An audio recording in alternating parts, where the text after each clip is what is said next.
So hello and welcome to another of our positive podcasts. Today I have Steve with me from the mental health nursing team. Hi Steve. Hi Zoe, you alright? Not so bad, thank you. Keeping well? Good. Right, so I think we'll just jump straight in with the questions.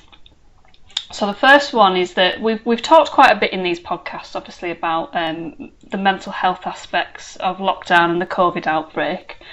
But do you think that we are seeing a bit of a shift in people's perceptions of mental health as a result of COVID? Yeah, I think that's something that everyone will have gone through in some way when it first happened. If we think about change, not many people like change, and because it's unplanned and it was forced on us, because no one was expecting this to happen in perhaps December, January, then all of a sudden we're having to find new ways of working, new ways of living. We're worrying about things in our private life, we're worrying about things at work as well. We've had that limited time to adjust, so it's no wonder that people are experiencing higher levels of anxiety, higher levels of stress because of that, and as such that's going to affect our mental health the longer it goes on. And really, when we think about the uncertainty of the futures at the moment, because we don't really know what's going to happen next, we don't know if the pandemic itself is going to linger and continue for months and months at end, or whether there's going to be some resolve. As such, it's the same thing, that is going to continue to play at our mental health. So I think what it's done is it's helped us to kind of appreciate from a personal perspective what it's like to have good mental health and what we miss when it's not always there. I think as well that there's a social element to that as well, isn't there? That obviously we're now not having that face-to-face contact. It's very much like we're doing now. It's that kind of online discussions and online sort of forums, and I think that changes the way that you communicate your worries and your concerns as well.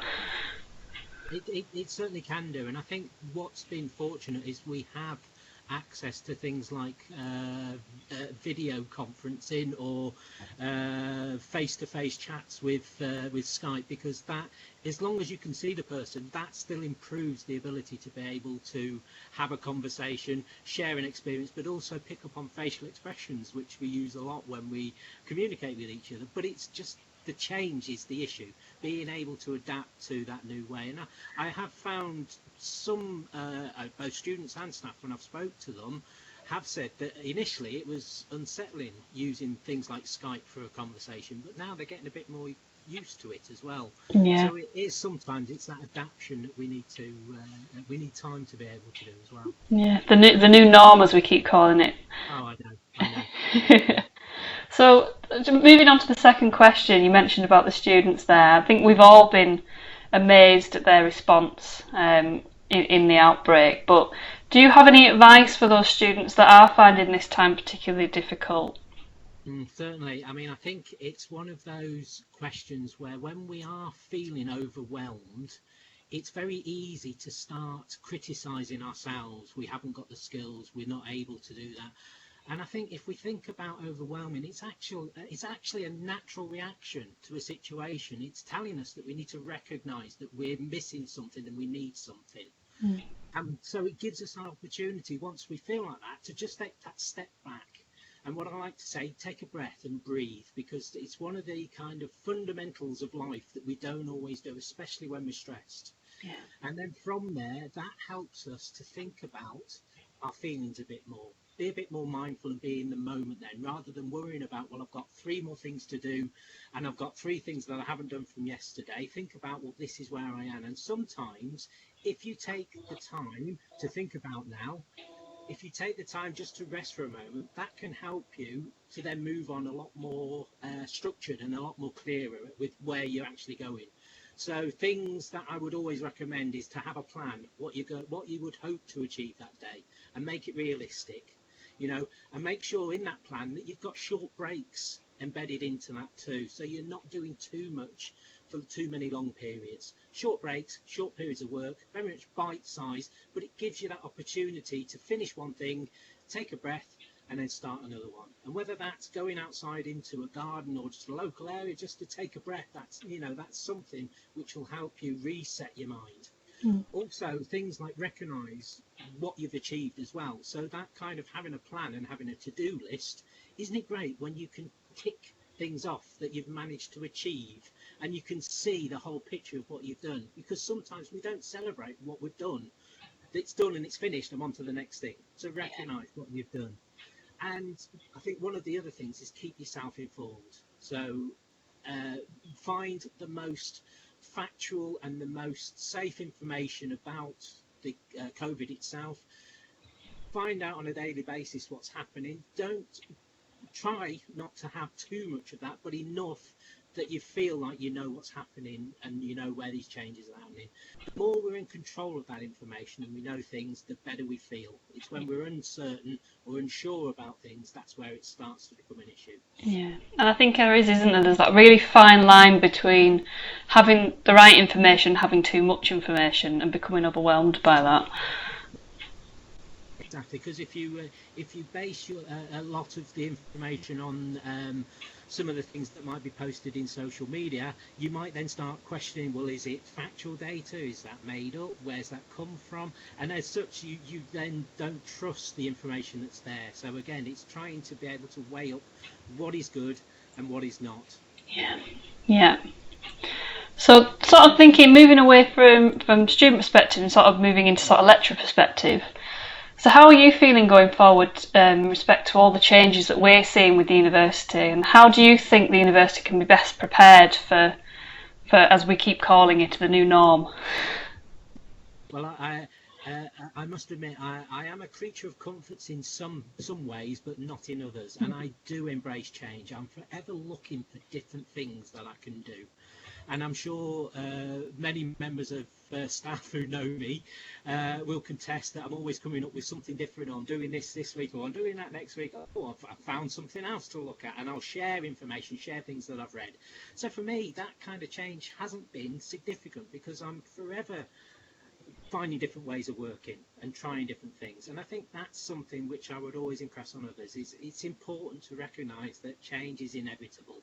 And once we embrace that, then we can start, we don't get too comfortable in those little zones where something changes and it becomes difficult then. So it can be something that any kind of staff member can just think about what works well. I think that's an important phrase that I use a lot. If I find something that works really well, I'll do more of that, and I'll see how that fits with different things that I do. Yeah, and I think it is, once we've got past that, all the uncertainty and the anxiety that came with the lockdown, and now we have a bit of a clearer idea as to how we can use methods in a different way on a different forum to support the students. I think now that we're in a much better position moving forward. Yeah, we certainly are, and it's reassuring to know that there is light at the end of the tunnel as well. So it's having that hope, maintaining that hope, but having a bit of control over it for yourself too. Yeah, absolutely. So this is the final question. I've asked all my guests this question just to get a sort of different perspective, but from either a personal or a professional perspective, what positives or lessons do you feel that you'll take away after lockdown's lifted? Okay, well, certainly from my experiences, helping others is something which we will get a lot out of. And one thing that I've done from being in the position that I am is try to help as much as I can with advice, with information, and with support. And I think that's something that we would all want to continue, certainly when we're back to our usual working ways, however that might be. Having a good balance of everything, a good balance of our lifestyles. Diet and fluid is always important, so making sure we have plenty of breaks and taking those breaks as well. Having things like exercise and rest, so we're not sat in front of the computer, which I know at work I probably was a lot more than I have been at home, because I've been able to get up and wander around a lot more and to think about things and take more breaks. At work I may be sat there for 3, 4, 5 hours doing a piece of work, and then I'll remember all of a sudden, oh, it's lunchtime and it's 4 o'clock in the afternoon. So yeah, it's those little things that I think are important to recognise, but also pace yourself when we are adapting back. And we kind of had this discussion this morning in another meeting, and I think it's important that we avoid a rapid change again. So when we are going back to whatever is to be in the future, and we are perhaps back in the campuses or working face to face, it's taking the time to be able to recognise what I liked about lockdown as well. So I will continue to do some of that stuff, but also not just expect to slip back into all those old ways and it'll work, because that again is going to be uncomfortable if we just kind of fall into the same ways. Yeah. And the last point, which I made earlier, change is inevitable. So again, just recognise that we need to be able to find ways to embrace that, and it'll make it a lot easier. Yeah, it's been really interesting actually asking that question, because I think if I was to pull themes out of it, one of the main things is balance, and about how actually maybe the way things had got to, that there was a lack of balance in a lot of people's lives, and this time of reflection has helped them to realise where they need to reset that balance. It's been really interesting to sort of hear everybody's perspectives. I think you're absolutely right. And if we think about how the times where we are feeling most overwhelmed with our work, it's usually because we're not in balance with whatever we're doing. Yeah. It's either too much work, not enough rest, too much work, not enough diet and fluids, too much work, not enough exercise, whatever it might be. We need to have that healthy balance. Yeah. Yin and yang. Yin and yang. Without the other. Well, I think we'll end on a yin and yang comment. Thank you very much, Steve. My pleasure. It's been really helpful.